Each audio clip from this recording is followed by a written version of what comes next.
ஈரானோட சைட்லையும் அமெரிக்காவோட சைட்லையும் அமைதி பேச்சுவார்த்தைக்காக பாகிஸ்தானோட இஸ்லாமாபாத்துக்கு வந்தடைஞ்சிருக்காங்க அப்படிங்கிற தகவல் அப்படிங்கிறது உறுதியாக கிடச்சிருக்கு. இங்கே யார் வந்திருக்கா, 2 தீய சக்தி வேறு வந்திருக்கு. அந்த தீய சக்தி வந்தாலே பேச்சுவார்த்தை அப்படிங்கிறது ஒழுங்காக போகாது. அது யார் அப்படிங்கிறதுலாம் நம்ம பின்னாடி போக போக பார்க்கலாம். இது இல்லாமல் ஈரான் அமைதி பேச்சுவார்த்தைக்கு ஒத்துக்கிட்டதுக்கப்புறம் எங்களுடைய அனுமதியோட நாங்கள் மற்ற கப்பல்களில் அனுப்புகிறோம் அப்படிங்கிற போல சொல்லியிருந்தாங்க. இப்போ அதன்படி தான் நடந்துக்கிறாங்களா அப்படிங்கிறதையும் பார்க்கலாம். முக்கியமாக ஒரு சில நாடுகளுடைய நிறுவனங்களுடைய கப்பல்கள் அப்படிங்கிறது அந்த வழியாக போக இன்னுமே பயப்படுறாங்க. பாதுகாப்பு இன்மையாக என்ன அப்படிங்கிறதையும் நம்ம இந்த வீடியோவில் பார்க்கலாம். இது போன்ற முக்கிய தகவல்களுக்கு நம்ம சேனலை மறக்காமல் சப்ஸ்கிரைப் பண்ணிக்கோங்க. ஃபேஸ்புக்கில் இருந்தால் ஃபாலோ பண்ணிக்கோங்க. மறக்காமல் வீடியோக்கு லைக் பண்ணிடுங்க. ஒரு செகண்ட் வெயிட் பண்ணிக்கலாம். லைக் பண்ணிட்டீங்கன்னு நினைக்கிறேன். இது இல்லாமல் உங்களுக்கு என்ன தோணுதோ, சரியோ தவறோ, உங்களுடைய கருத்துக்களை கமெண்ட் பாக்ஸில் சொல்லுங்கள். அப்போ தான் நீங்கள் 4 பேருக்கு உங்களுடைய கருத்துக்களை ஷேர் பண்ணுறது மூலயமா அதுலேருந்து எதுவும் தவறுகள் இருக்கா அப்படிங்கிறத இன்னும் 4 பேர் பார்த்து சொல்லுவாங்க. இது மூலயமா உங்களுக்கு கருத்துக்களை பரிமாறி நல்ல ஒரு தகவல் அப்படிங்கிறது கிடைக்கும். முதல்ல ஸ்ட்ரைட் ஆஃப் ஹார்மஸ் பகுதியிலேருந்து பார்த்துடலாம். அதுக்கப்புறம் நம்ம பாகிஸ்தானில் என்ன நடக்குது அப்படிங்கிறத தெரிஞ்சுக்கலாம். ஈரான் அமைதி பேச்சுவார்த்தைக்கு ஒத்துக்கிட்டாங்க. அதுக்கப்புறம் அவங்க நாங்கள் மற்ற நாடுகளுடைய கப்பல்களையும் ஓரளவுக்கு அனுப்புகிறோம் அப்படிங்கிற போல சொல்லியிருந்தாங்க. ஆனால் அப்படி அனுப்புகிறாங்களான்னு கேட்டால் அப்படி அனுப்புகிறாங்க. ஆனால் அதுலேயும் ஒரு பிரச்சனை இருக்குது. என்ன அப்படிங்கிறதுனா, அவங்களுடைய நட்பு நாடுகள், அதான் மற்ற நாடுகள்னு சொல்லியிருக்காங்கன்னு நினைக்கிறேன். ஏன்னா அமெரிக்கா, இஸ்ரேல் மட்டும்தான் சூழ்ச்சியாக பேசுவாங்களா, எங்களுக்கெல்லாம் பேச தெரியாதா அப்படிங்கிற போல தான் ஈரானோட இந்த செயல்பாடு அப்படிங்கிறத நம்ம எடுத்துக்கலாம். எப்படின்னா, ஈரான் அவங்களுக்கு சொந்தமான கப்பல்களை அந்த சைடில் அலோவ் பண்ணுறாங்க. இது இல்லாமல் ஈரானோட கொடி அப்படி இல்லைன்னா ஈரானோட பதிவு பெற்ற கப்பல்கள் அவங்களுடைய நட்பு நாடுகள், அவங்களுடைய கூட்டாளிகளாக இருக்கட்டும், அது மற்ற நாடுகள்லையும் இருப்பாங்க இல்லையா, அவங்கள மட்டும்தான் அலோவ் பண்ணுறாங்க. இப்போ உங்களுக்கு புரியுன்னு நினைக்கிறேன் நான் சொன்னது முன்னாடி. இப்படி பார்க்கும்போது அந்த லாஸ்ட் 24 மணி நேரத்தில் நேற்று பார்க்கும்போது ஈரானோட அந்த ஸ்ட்ரைட் ஆஃப் ஹார்மஸ் பகுதியில் ஒரு சில கப்பல்கள் மட்டும்தான் போகிருக்கு. அங்கே நான் ஆல்ரெடி நம்ம வீடியோவில் சொல்லியிருந்த போல் ஈரானோட ராணுவம் அப்படிங்கிறது கரெக்டாக ப்ராப்பராக செக் பண்ணி மட்டும்தான் அனுப்புவாங்க. அப்படி அனுப்புனா ஒரு சில குறிப்பிட்ட கப்பல்கள் மட்டும்தான் போக முடியும், நிறைய கப்பல்கள் போக முடியாது அப்படிங்கிற போல சொல்லியிருந்தோம் இல்லையா. அதே போல தான் நடந்திருக்கு.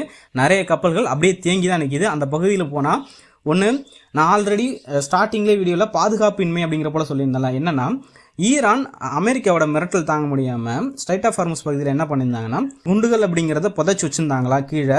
இப்போ நம்ம கன்னி வெடி அப்படிங்கிற போல சொல்லுவோம்ல, அதே போல் அவங்க அந்த பகுதியில் நீருக்கு அடியில் புதைச்சி வச்சுருந்தாங்க.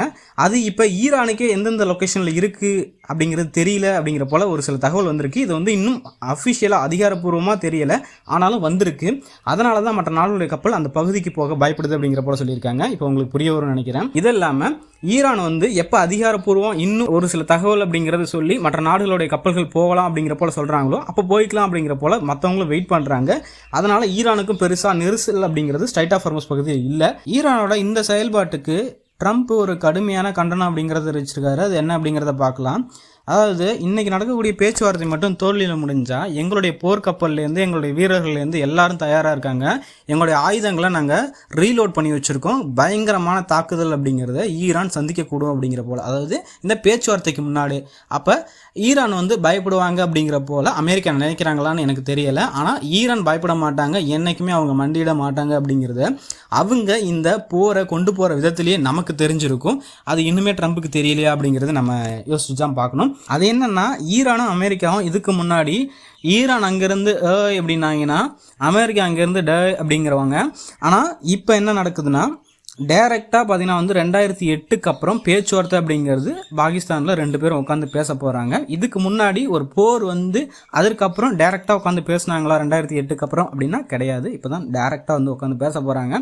இதனாலவே நான் ஒரு சில விஷயங்கள் அப்படிங்கிறது பின்னாடி பாகிஸ்தானில் அவங்க பேச்சுவார்த்தை எப்படி இருக்க போகுது அப்படிங்கிறத சொல்லுவேன். அப்போ உங்களுக்கு இன்னும் ஒரு சில தகவலெல்லாம் புரியும். அதை நீங்கள் பார்த்துக்கலாம். அப்புறம் ட்ரம்ப் அவர் சொன்ன ஒரு சில விஷயங்களில் இது சீக்கிரமாக நடக்கிறதுக்கான வாய்ப்பு இல்லை அப்படிங்கிறத அவரே ஒத்துக்கிட்டாரு. அது என்னென்னா, ஸ்ட்ரைட் ஆஃப் ஹார்மஸ் பகுதியை நாங்கள் சீக்கிரமாக திறந்துருவோம், அது ஈஸி தான் எங்களுக்கு அப்படிங்கிற போல சொல்லியிருந்தார்.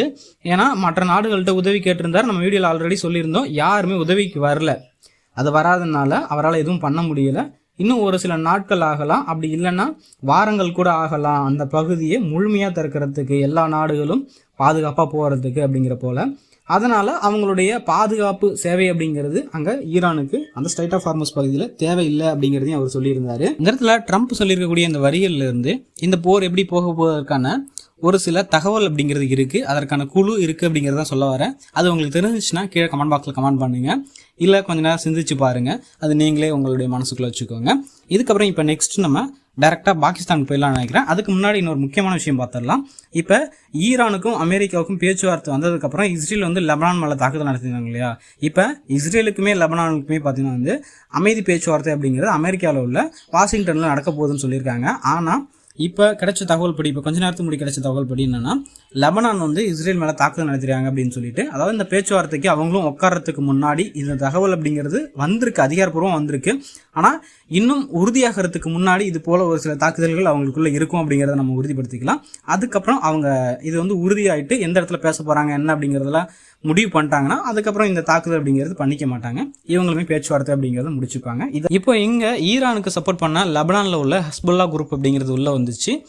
இஸ்ரேலுக்கு சப்போர்ட் பண்ண அமெரிக்கா வந்தாங்க. இப்போ இந்த போர் போய்கிட்டு இருக்கிறதுனால தான் அந்த சைடு வந்து ரஷ்யா உக்ரைன் அப்படிங்கிற ஒரு வார் போய்கிட்டு இருக்கு. அந்த எந்த தகவலுமே தெரியாத அளவுக்கு இவங்க அப்படியே ரொம்ப விரைவாக இவங்களுடைய போர் அப்படிங்கிறத நடத்திக்கிட்டு இருக்காங்க.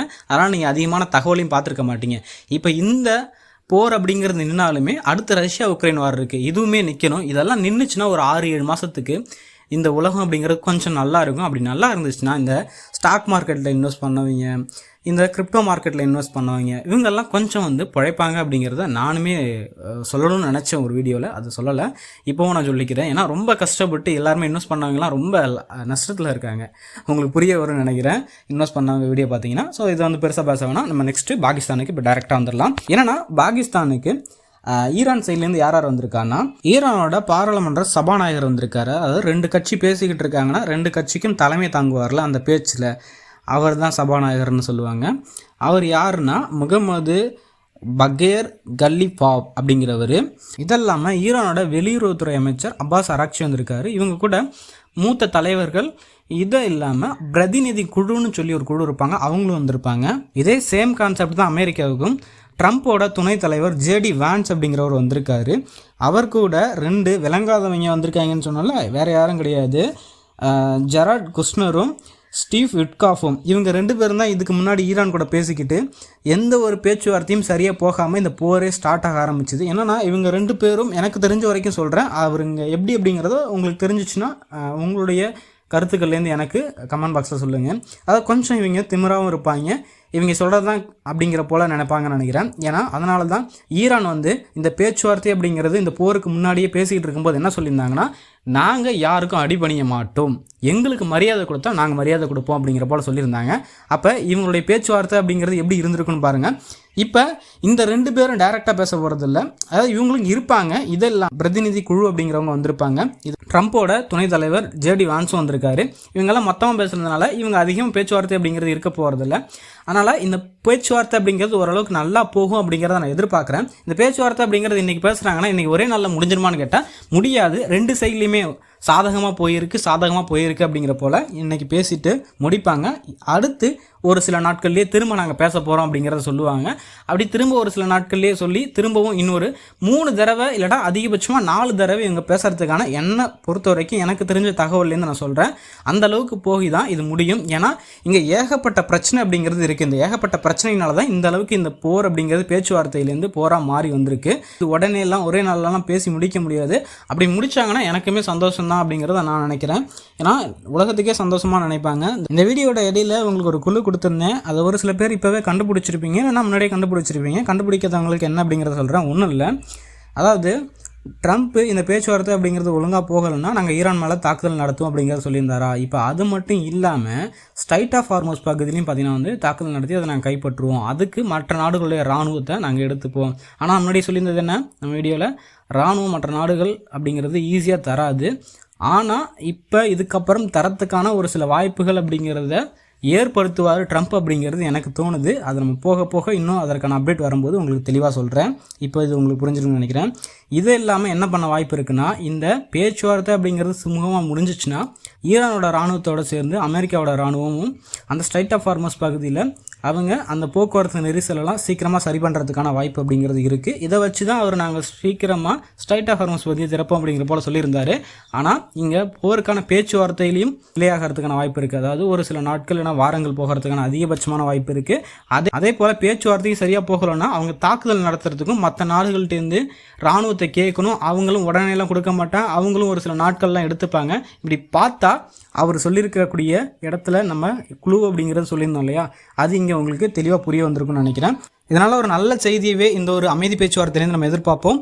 முக்கிய தகவல்கள் எதுவும் கிடச்சிச்சின்னா என்னால் இரவு வீடியோ அப்லோட் பண்ண முடிஞ்சிச்சுன்னா அப்லோட் பண்ணுறேன். இல்லைனா உங்களுக்கு காலையில் என்னால் முடிஞ்ச அளவுக்கு நான் கொடுக்க பார்க்குறேன். அப்படி இல்லைனா மதியம் உங்களுக்கு வீடியோ அப்படிங்கிறது நாளைக்கு கரெக்டாக 12ஆம் தேதி வந்துடும். எந்த ஒரு பிரச்சனையும் இல்லை, வெயிட் பண்ணிக்கோ.